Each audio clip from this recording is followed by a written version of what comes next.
चला जाएगा तो हमारा जीवन किस प्रकार बीतेगा।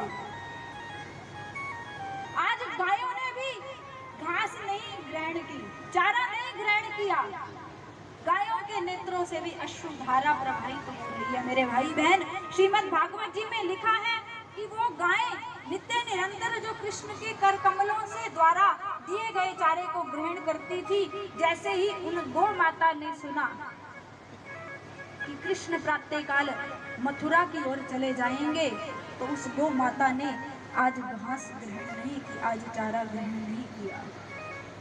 पूरे ब्रज में सन्नाटा छा गया, सब ब्रजवासी रोने लगे। प्रातः काल कृष्ण चला जाएगा, हमारा क्या होगा, हम कैसे रह पाएंगे। जैसे एक मछली बिना पानी के नहीं रह सकती, ठीक इसी प्रकार बिना कृष्ण के ब्रजवासियों की कल्पना भी कोई नहीं कर सकता।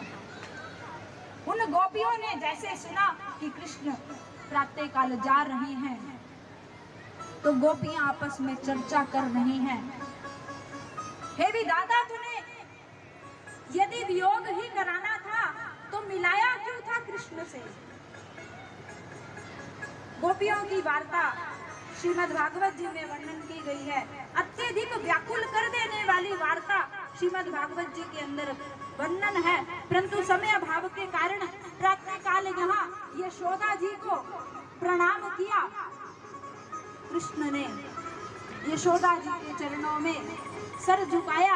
आज माँ ने आशीर्वाद तो दिया, लेकिन मुझे मन से आशीर्वाद दिया है, बुझा बुझा मन है।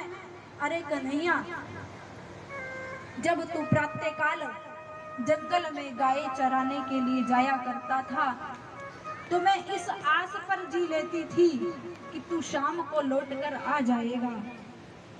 मैं तब तक भोजन ग्रहण नहीं करती थी कि मेरा लाला अभी आता ही होगा और मेरे लाला के संग बैठकर मैं भोजन ग्रहण करूंगी। परंतु जब तुम मथुरा चले जाओगे तो मैं किसकी इंतजार करूंगी कन्हैया। तुम्हारे प्रेम के कारण ही मेरा जीवन चल रहा है। तुम्हारी इन बाल लीलाओं के सहारे इस वृद्धावस्था में मैं जी रही हूँ, लेकिन जब तुम मथुरा मुझे छोड़कर चले जाओगे तो कन्हैया मैं किसे माखन खिलाऊंगी, किसे पालना झुलाऊंगी, कौन मुझे उलाने देने आएगा कि तुम्हारे कृष्ण ने ऐसा कर दिया।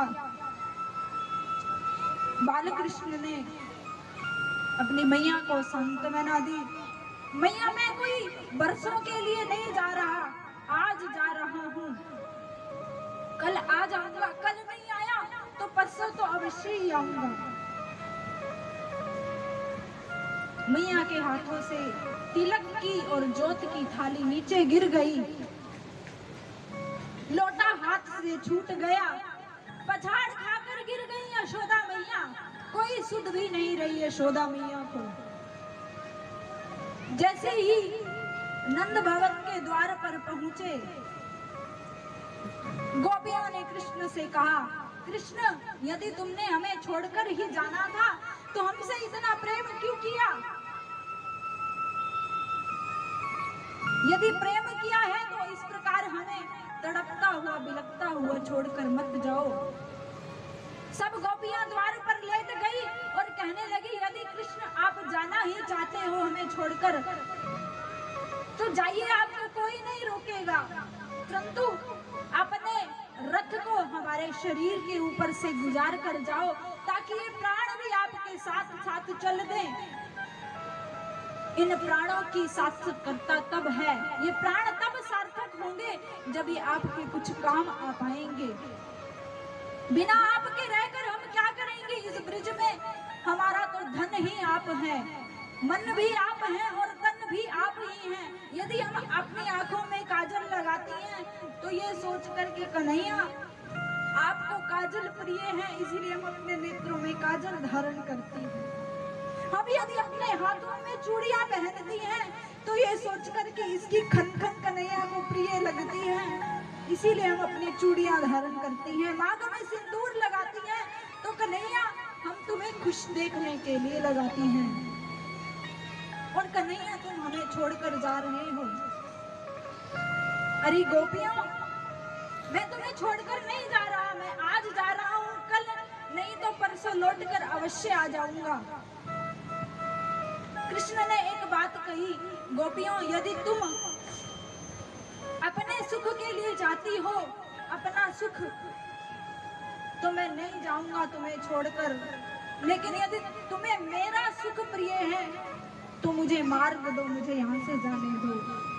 और जो गोपियां अपने प्रियतम का सुख चाहती थी, कन्हैया का, तत् सुखे सुखित्वम, गोपियों ने अपने जीवन में अपना सुख चाहा ही नहीं। वो तो कृष्ण के लिए जीती थी, कृष्ण के लिए खाती थी, चलती तो कृष्ण के लिए, घूमती तो कृष्ण के लिए, सोती तो कृष्ण के लिए। उनकी प्रत्येक क्रिया कृष्ण बन चुकी थी, वो कृष्ण ही हो चुकी थी। गोपियों ने मार्ग दिया, भगवान रथ पर आरूढ़ होने को ही है, रथ आगे चल पड़ा। यशोदा मैया का भ्रम दूर हुआ, यशोदा मैया की मूर्छा दूर हुई, यशोदा जी की तंद्रा टूटी। अरे लाला रुको, अरे लाला रुको, मुझे तड़पता हुआ छोड़कर मत जाओ कन्हैया। अक्रूर जी ने रथ रोका, कृष्ण रथ से नीचे उतर कर आए, मां को गले से लगा लिया। आज यशोदा रानी ने एक बात कह दी, कन्हैया तुम मुझे हमेशा की तरह आज भी मां समझते हो, लेकिन मैं तुम्हारी जन्म देने वाली मां नहीं हूं।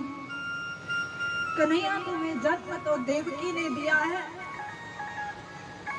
तुम मेरे यहाँ माखन की मटकी फोड़ने पर दंडित हुआ करते थे, मैंने तुम्हें उखल से बांध दिया था।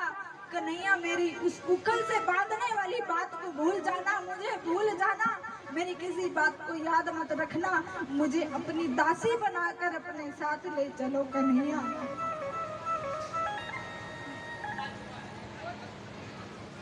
भगवान ने कहा, माँ के बराबर तो संसार में भगवान भी नहीं हो सकता, तुम दासी की बात कर रही हो। मैं संसार की हर बात भूल सकता हूँ, हर चीज छोड़ सकता हूँ, लेकिन माँ मैं तो तुम्हारा पुत्र हूँ और सदा पूरे संसार में ये कहूंगा कि मैं तो यशोदा और कृष्ण का ही हूँ। मुझे देवकी और वसुदेव के नाम से कम लोग स्मरण करेंगे, मुझे यशोदा की कृष्ण के नाम से ही ज्यादा लोग बुलाया करेंगे। और वो गोपियां बेचारी जिनके साथ प्रभु ने प्रेम स्थापित किया, ये कहकर गए कि कल लौट आएंगे, वो गोपियां अपना जीवन प्रभु से ये प्रार्थना करती हैं।